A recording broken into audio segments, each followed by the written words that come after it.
지난 주일은 어버이 주일이라고 저에게 꽃을 달아주시고 오늘은 스승의 주일이라고 꽃을 달아주시고 다음 주도 꽃 달아주실 건가요? 네. 제가 요즘 참 꽃을 좋아합니다. 사실 꽃을 좋아할 나이는 아직 안 되었는데 꽃이 참 좋더라고요. 여러분 혹시 교회 앞에 핀 장미 보셨습니까? 보셨어요? 네. 저도 사진 찍어서 저희 아내에게 보내줬는데 저는 지금 매일매일 꽃밭에서 살고 있습니다. 네. 그래서 얼마나 감사한지 몰라요. 하나님께서 창조하신 그 아름다운 것을 보고 감사하게 여길 수 있는 이 마음 분명히 은혜인 줄 믿습니다. 바라는 것은 하나님께서 오늘 우리에게 들려주시는 이 말씀을 듣고 마음을 다해 감사히 여기며 그 말씀을 마음 가운데 새겨 돌아갈 수 있는 이 은혜가 이 자리에 모인 성도님들의 마음 가운데 차고 넘치고 충만하길 예수님 이름으로 축복합니다. 아멘. 룻기 2장 전반부 말씀에서 룻은요 우연히 보아스의 밭에서 이삭을 줍게 되었습니다. 그리고 정말 때마침 기다렸다는 듯이 보아스는요 자신의 밭에서 곡식을 줍고 있는 룻을 발견하게 되지요. 인간의 시각으로 보면 우연과 마침이었지만 분명한 하나님의 그 뜻과 계획을 이루기 위한 하나님의 섭리였던 것입니다. 아침부터 저녁까지 쉬지 않고 밭에서 곡식을 주는 모압 여인 룻의 모습을 보아스가 보게 되었습니다. 그리고 자신이 겪게 된 그 아픔과 상처를 통해 룻이 겪고 있는 아픔을 공감하게 된 보아스는 룻이 감당할 수 없는 정말 큰 은혜를 룻에게 흘려보내게 되죠. 여러분 지금 룻에게 가장 필요한 것이 무엇입니까? 무엇이 룻에게 지금 가장 필요한 걸까요? 그동안의 고생과 헌신에 대한 위로와 격려도 필요하겠지요. 그러나 지금 당장 이 순간 룻에게 가장 필요한 것은요 말이 아니라 밥이에요. 먹을 거예요. 당장 오늘과 내일의 끼니를 해결해야 할 곡식이 룻과 나오미에게 필요한 것이지요. 보아스는 위로의 말과 격려의 말을 넘어선 그 행동으로 룻의 필요를 채워주고 있는 것입니다. 여러분 성도가 이 땅에서 살아가며 보여주어야 할 사랑의 방식이 무엇입니까? 오늘 본문에서 말씀하고 있는 이야기하고 있는 성도의 사랑은요 상대방의 그 필요에 대하여 구체적으로 그리고 적극적으로 반응하는 것입니다. 여러분 생각해 보세요. 이제 아이가 태어났습니다. 한 100일 정도밖에 되지 않았어요. 아이가 배가 고파서 울고 있는 그 100일 된 아이를 보면서 야 나도 너만한 때가 있었어. 나도 그렇게 배고프면 힘들고 울었단다. 애야 좀 힘내렴. 잘 참아내봐. 이렇게 이야기하십니까? 아니에요. 당장 달려가서 분유를 타와서 배고파 우는 아이에게 물려줘야 되는 것 아니겠습니까?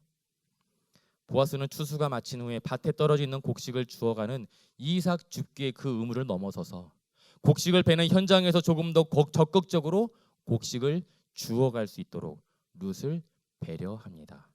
그리고 아침부터 쉬지 않고 곡식을 줍느라 힘든 룻에게 귀한 마실 물도 제공합니다.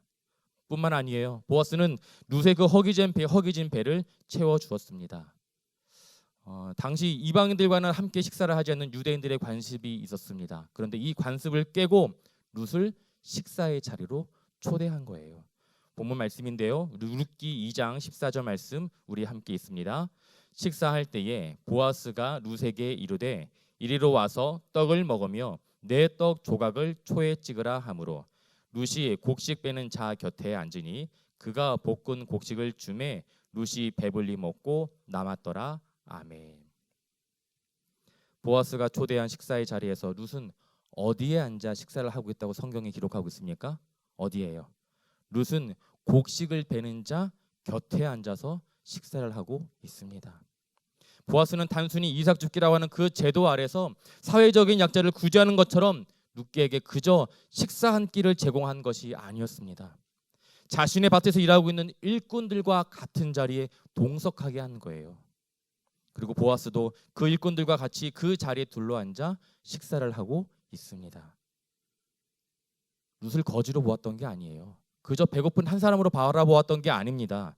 동등과 일꾼과 동등한 관계로 대우하였습니다. 그리고 동시에 당신과 나는 하나님의 백성으로서 함께 식사할 수 있는 그런 관계임을 보여주고 있는 것이지요. 그리고 더 나아가서 소년들에게 명령합니다. 어떻게 해요? 곡식 다발에서 이제는 곡식을 뽑아버려서 룻에게 죽게 합니다. 여러분, 보아스는 이 이야기를 언제 하고 있습니까? 본문 2장 15절 말씀, 16절 말씀 우리 함께 있습니다. 룻이 이삭을 주러 일어날 때에 보아스가 자기 소년들에게 명령하여 이르되 그에게 곡식단 사이에서 줍게 하고 책망하지 말며 또 그를 위하여 곡식 다발에서 조금씩 뽑아버려서 그에게 줍게 하고 꾸짖지 말라 하니라. 아멘. 룻이 식사를 마치고 자리에서 일어나 다시 밭으로 돌아간 그 이후에 보아스가 이야기한 거예요. 보아스는 룻이 잠시 자리를 비운 사이에 종들을 모아 룻이 더 많은 곡식을 가져갈 수 있도록 조치를 취한 것입니다. 보아스는 충분히 룻이 있는 그 자리에서 이야기할 수 있었어요. 룻에게 생색을 내면서 이야기할 수도 있었다는 것입니다. 그러나 보아스는 마지막까지 룻을 배려합니다. 룻의 상황이 지금 어떻습니까? 룻은 지금요 남편을 잃고 시어머니를 따라 이방 땅에 와서 밭에 떨어진 곡식을 줍고 있는 그런 안타까운 처지에 놓여 있는 여인입니다. 룻의 자존심은요 지금 무너질 대로 무너져 있어요. 그러한 룻의 상황을 누구보다 잘 알고 있었던 보아스는 마지막까지 룻의 자존심을 지켜준 거예요. 여러분, 진정한 사랑은 상대방의 인격을 존중하는 배려에서 출발합니다.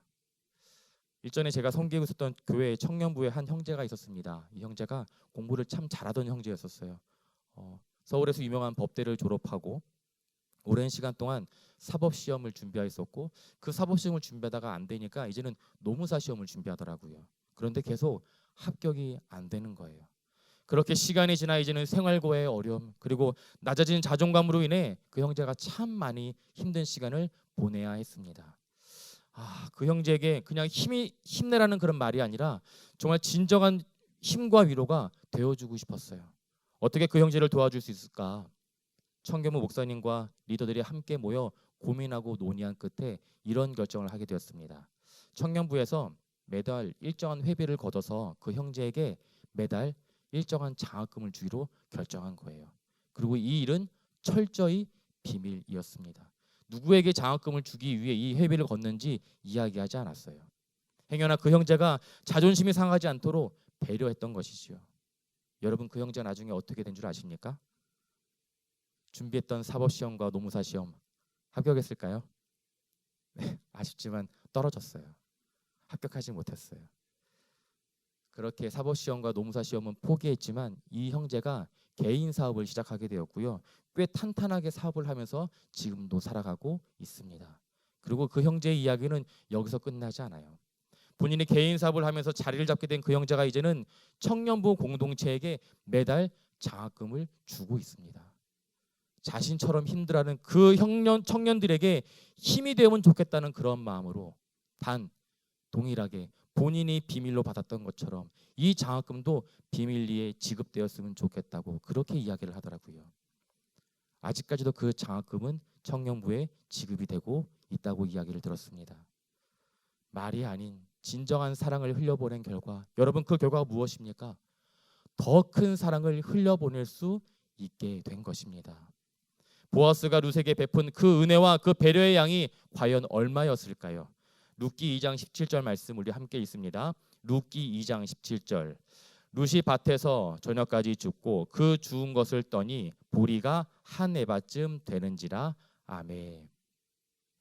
룻이 아침부터 저녁까지 열심히 곡식을 줍고 거둔 양이 성경을 보니까 보리 한 에바라고 기록이 되어 있어요. 여러분, 한 에바는요 우리나라 그 표준 단위로 환산해 보니까 약 22리터가 되더라고요. 곡식 22리터.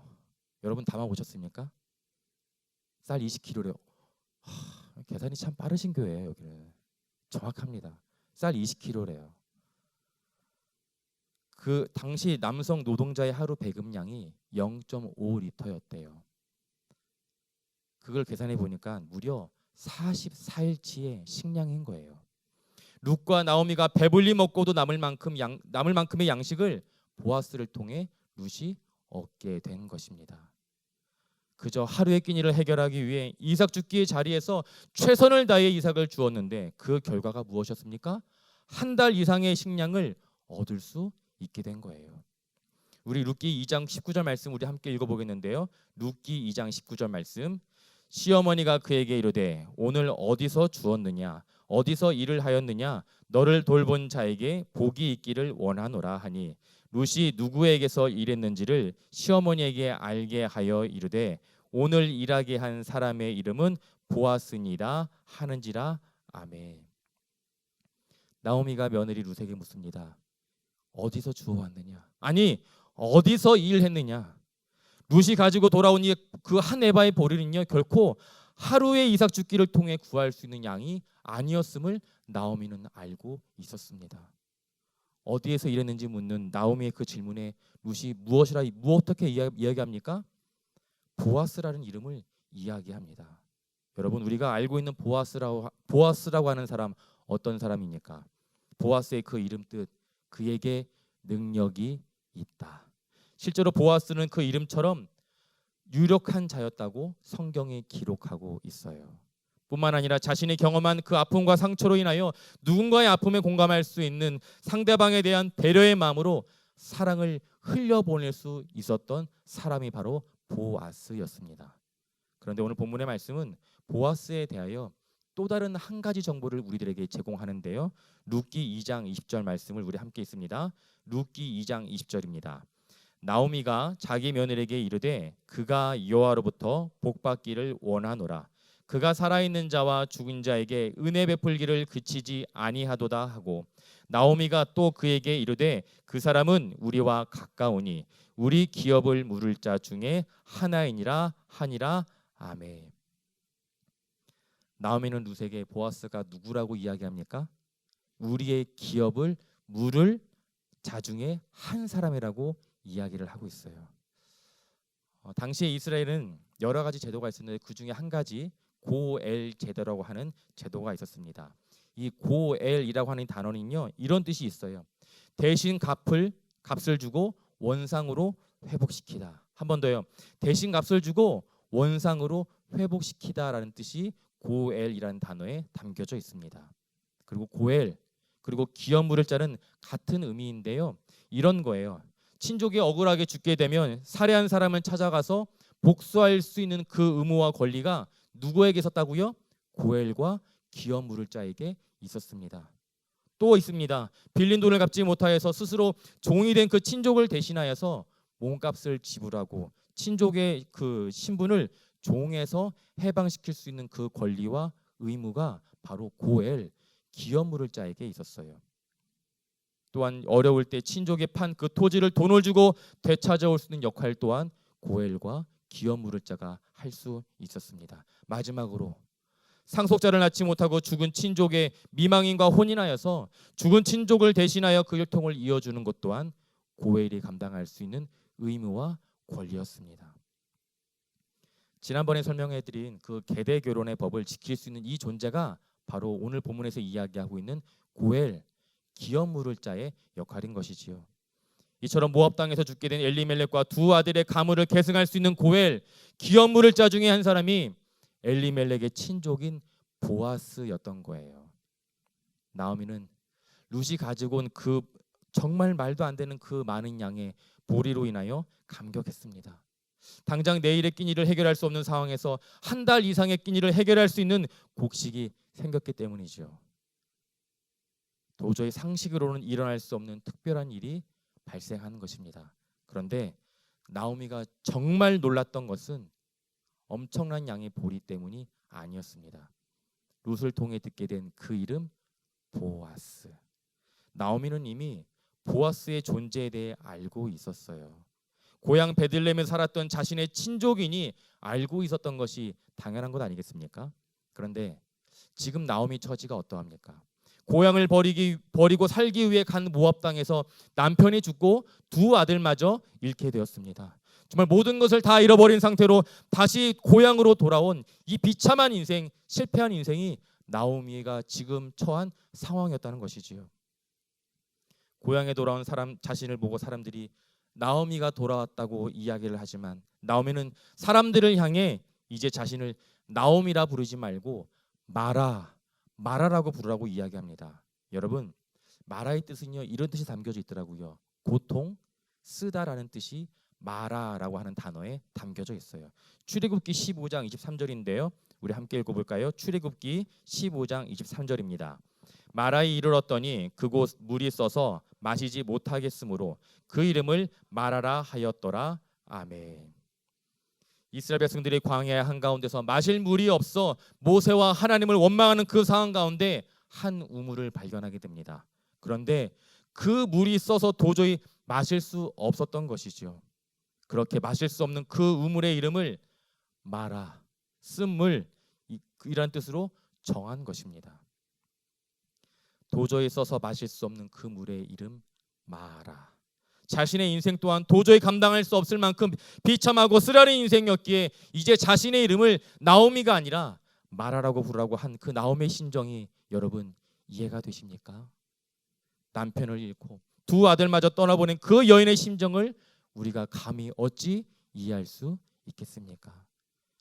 도저히 소망이라고는 보이지 않는 그 상황 속에서 나오미가 할 수 있는 것은 오직 한 가지, 자신을 부정하는 거예요. 나오미의 이름의 뜻은 참 안타깝게도 기쁨이라는 뜻을 가지고 있었습니다. 나오미는 사람들에게 이야기합니다. 더 이상 나를 나오미, 기쁨이라고 부르지 말고 나를 마라, 고통이라고 불러야 한다. 왜요? 하나님께서 자신을 징계하셨고 이제는 자신에게는 그 어떤 소망도 없이 그저 고통 가운데 놓여있는 처지라고 생각했기 때문입니다. 사실 룻이 혼자 곡식을 주우러 밭에 갈 때 나오미도 함께 밭에 갔었어야 됩니다.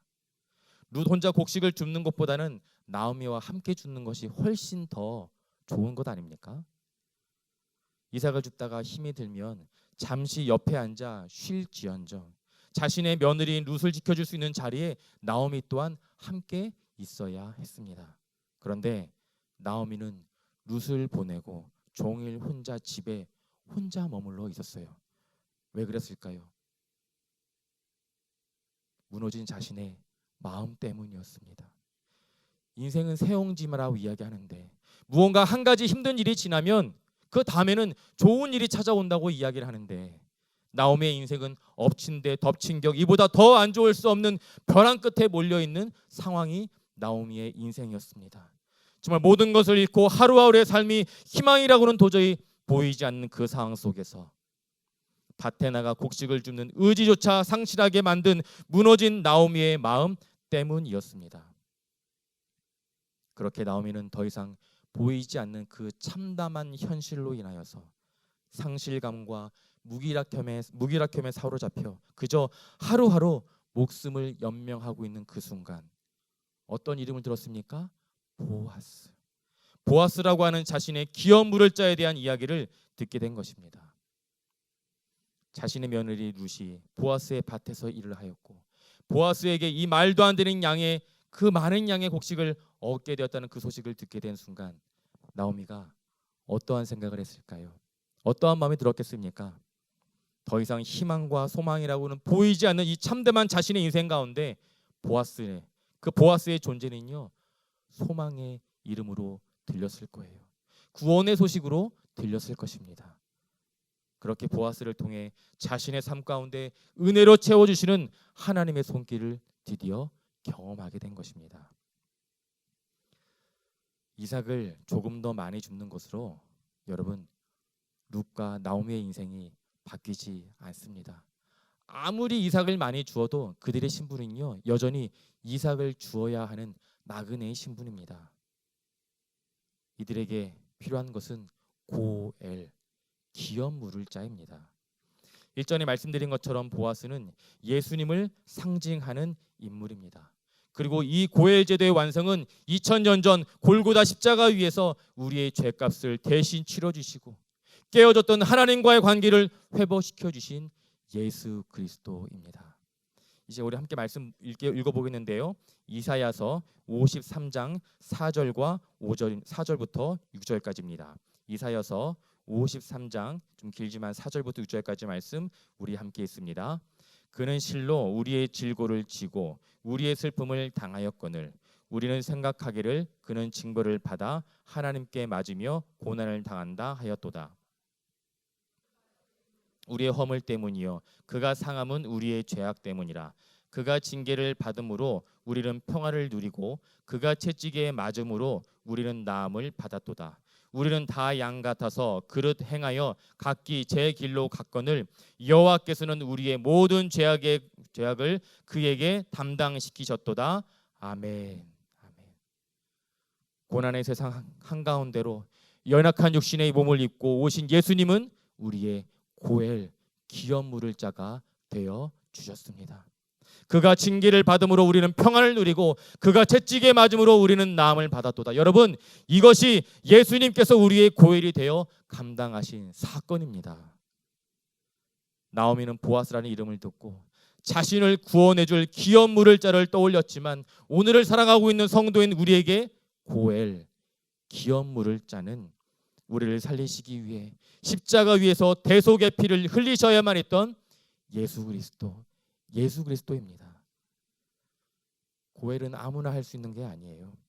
고엘은 상대방의 인생을 전적으로 책임지는 것입니다. 상대의 문제에 대하여 약간의 위로의 말, 격려의 말로 하고 끝나는 일이 아니에요. 단지 몇 마디 위로의 말로 하고 끝낼 수 있는 일이 아닌 것입니다.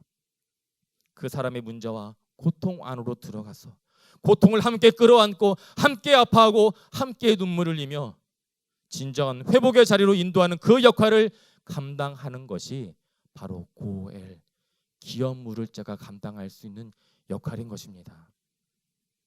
도저히 보이지 않는 그 참담한 인생 가운데 찾아온 고엘 기업 물을 자인 보아스를 통해 나오미와 룻의 인생 가운데 감히 상상할 수 없었던 회복의 이야기가 이제 시작될 것입니다. 사랑하는 성도 여러분, 우리의 인생도 이와 같습니다. 지금 나에게 주어진 고난과 고통의 상황으로 인하여 도저히 내일이 보이지 않는 그 상황 가운데 놓여 있을지라도 우리의 고엘, 우리의 기업 물을 자 되신 소망의 이름 예수 그리스도를 만나게 되면 모든 그 아픔의 이야기들은 회복의 이야기로 바뀌게 될 줄 믿습니다. 말씀을 정리할게요. 회복의 역사는 바로 그 다음 날부터 급격하게 인생이 바뀌어지지는 않습니다. 안타깝게도 보리 추수가 끝날 때까지 룻은 여전히 땀을 흘리며 이삭을 주어야 하는 처지에 놓여 있게 됩니다. 하나님이 일하시고 역사하시기까지 기다림의 시간이 필요하다는 거예요. 사랑하는 성동주한계 성도 여러분, 포기하지 마십시오. 포기하지 마십시오. 우리 하나님께서 우리를 포기하지 않으셨습니다. 그래서 우리도 포기하면 안 됩니다. 우리의 실패와 상처, 아픔과 절망은 살아계신 하나님의 섭리를 경험할 수 있는 기회임을 기억하시고 이 시간을 통하여 일하시고 역사하시는 살아계신 하나님을 바라볼 수 있는 성동중앙교회 성도님들이 되시길 예수님의 이름으로 축원합니다.